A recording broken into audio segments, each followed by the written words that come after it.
welcome back to my Mexican kitchen here in Switzerland. Last week I shared a recipe on how to make fresh cheese, or in Mexico we call it queso fresco. I shared it in many groups, including my group and a page I run, and many people loved the recipe, but I had some sort of issue with people from Argentina telling me that that's not a cheese, it's ricotta.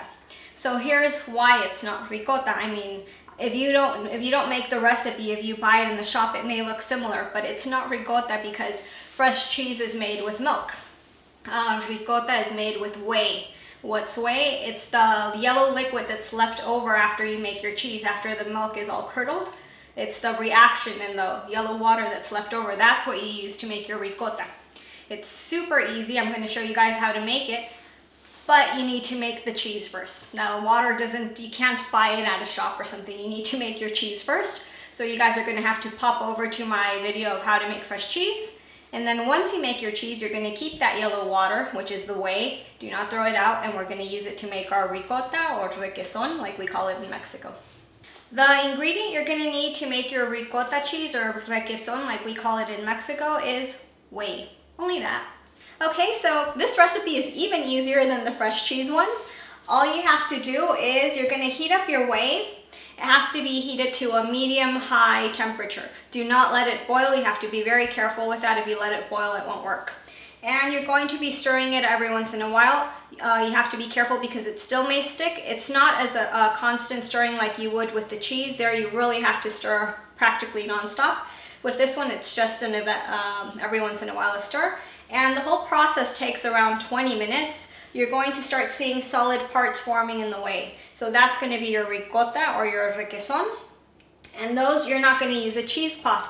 I'm going to use a basket that has a lot of little holes in it. And that's going to strain any liquid that's left in the ricotta or requeson.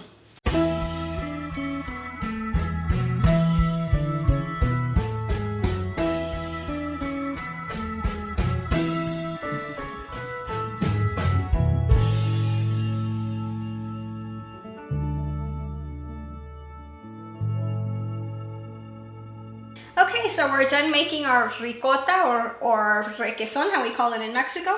You're not going to get a huge amount of cheese. The thing is, when you make your cheese, the first cheese that you make with the milk, you get much more. With this, it's just like the leftover that's in the whey, so you won't get much cheese. I leave it on the counter for about an hour so that it continues straining all the excess liquid, and then after the hour I just put it in a Tupperware and it goes into the refrigerator. In Mexico they put these as a filling usually, not as a coating, in tacos or in sopes or in I like it on toast with strawberry jam, and then you crumble some of the cheese on top. I love that. But there's many ways you can use this cheese. I mean, it's the same as ricotta. So you guys probably already know all the nice options, but this one's homemade, made by you guys, so it's more special. I hope you enjoyed the recipe, and see you next time. Thank you for watching the video. I hope you enjoyed it. Please watch the other videos. Just click on the links, and don't forget to subscribe to my channel. Thank you.